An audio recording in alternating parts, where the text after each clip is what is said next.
السلام علیکم دوستو شیعہ اور سنی اسلام کے دو بڑے فرقے ہیں۔ سنی دنیا کے مسلمانوں میں 80% ہے اور شیعہ کی کل آبادی 10 سے 20% ہے۔ پاکستان کے تقریباً 20% آبادی کا تعلق شیعہ فرقے سے ہے۔ ہزاروں سالوں سے یہ جماعتیں ایک دوسرے کے ساتھ رہتی ہوئی نظر آ رہی ہیں، مگر اس کے باوجود ان دونوں فرقوں کے درمیان ایک کافی گہری اور نہ ختم ہونے والی لکیر بھی دکھائی دیتی ہے۔ آج کے اس ویڈیو میں ہم ان دونوں جماعتوں کے درمیان کچھ ایسے اختلافات کا ذکر کریں گے جو کہ صدیوں سے ان کے درمیان موجود ہے۔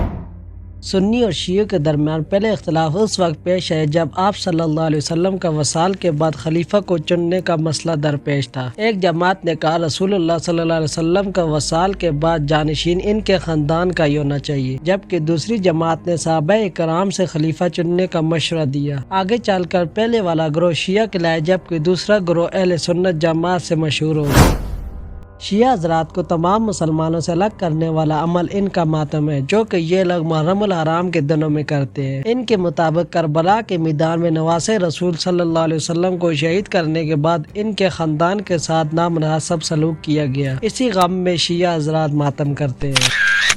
سنی جماعت میں کلمہ کش یوں پڑھا جاتا ہے لا الہ الا اللہ محمد رسول اللہ، جس کا مطلب ہے اللہ کے سوا کوئی عبادت کے لائق نہیں، حضرت محمد صلی اللہ علیہ وسلم اللہ کے رسول ہے۔ جبکہ شیعہ جماعت میں کلمہ کچھ اس طرح پڑھا جاتا ہے لا الہ الا اللہ محمد رسول اللہ علی ولی اللہ وصی رسول اللہ و خلیفۃ بلا فضل۔ اس کا مطلب ہے یعنی کہ اللہ کے سوا کوئی عبادت کے لائق نہیں، حضرت محمد صلی اللہ علیہ وسلم اللہ کے رسول ہے اور علی اللہ کے ولی اور رسول اللہ کے وصی اور آپ کے خلیفہ بلا فضل ہے۔ اس کلمے کے آخری حصے میں سنی اور دیگر فرقے اختلافات کرتے ہیں اور یہ شیعہ جماعت کے مطابق حضرت علی رسول اللہ صلی اللہ علیہ وسلم کے بلا فضل خلیفہ ہیں، جبکہ اہل سنت کے مطابق حضرت علی علیہ السلام اسلام کے چوتھے خلیفہ ہیں اور اسلام کے پہلے خلیفہ حضرت ابو بکر ہیں، لیکن شیعہ حضرات حضرت علی کو اسلام کے پہلے خلیفہ مانتے ہیں۔ کیا سنی اور شیعہ دونوں جماعتوں کا قرآن ایک ہی ہے؟ اس کا جواب ہاں بھی ہے اور نہ بھی، کیونکہ دونوں جماعتوں کے قرآن عربی زبان میں بالکل سیم ہے، لیکن ان کے ترجمہ اور تشریحات میں فرق موجود ہے۔ سنی فرقے سے تعلق رکھنے والے لوگ حدیث کی روشنی میں دن میں 5 وقت کی نماز ادا کرتے ہیں، جبکہ شیعہ حضرات بھی دن میں 5 نمازیں پڑھتے ہیں، لیکن یہ اپنی بعض نمازیں ملا لیتے ہیں اور یہ دن میں 3 باری ادائیگی کرتے ہیں۔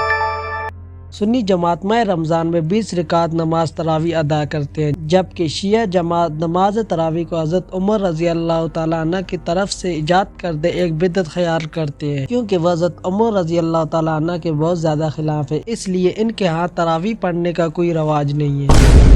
شیعہ لوگ حضرت علی رضی اللہ تعالیٰ عنہ کو تمام انبیاء سے افضل تسلیم کرتے ہیں، جس کے بیان میں وہ لوگ یہ حدیث بیان کرتے ہیں کہ نبی کریم صلی اللہ علیہ وسلم نے حضرت علی رضی اللہ تعالیٰ عنہ کو اپنا نفس قرار دیا ہے، جبکہ سنی لوگ حضرت علی رضی اللہ تعالیٰ عنہ کو انبیاء کرام سے افضل تسلیم نہیں کرتے ہیں۔ یہ لوگ حضرت علی رضی اللہ تعالیٰ عنہ کو اسلام کے چوتھے خلیفہ اور داماد رسول سے جانتے ہیں۔ دونوں جماعتوں میں طلاق کا طریقہ بھی الگ ہے۔ سنی جماعت کے مطابق اگر ایک شوہر اپنی بیوی کو ایک وقت میں 3 طلاقیں دے دیتا ہے تو اس وقت ان کی طلاق ہو جاتی ہے، جبکہ شیعہ حضرات طلاق کو اتنا آسان نہیں سمجھتے۔ ان کے مطابق طلاق کے لیے 2 گواہان کی ضرورت ہوتی ہے۔ اس کے علاوہ شیعہ 3 طلاقوں کو ایک بار میں دینے کو ایک ہی بار طلاق سمجھتے ہیں، جو کہ شاید ایک محفوظ راستہ ہے۔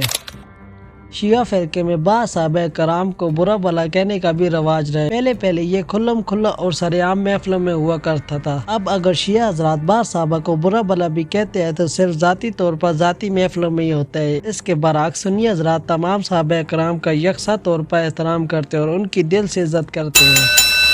دونوں فرقے قرب قیامت میں حضرت امام مہدی علیہ السلام کا ظہور پر یقین رکھتے ہیں، مگر شیعہ حضرات کے مطابق حضرت امام مہدی ان کے 12ویں امام ہیں جو کہ پیدا ہو چکے ہیں، وہ کسی غار کے اندر موجود پوشیدہ ہیں اور قرب قیامت وہ لوگوں کے سامنے ظاہر ہوں گے، جبکہ سنی جماعت کے مطابق حضرت امام مہدی ابھی پیدا نہیں ہوئے اور انہوں نے ابھی پیدا ہو کر دنیا کے سامنے ظاہر ہونا ہے۔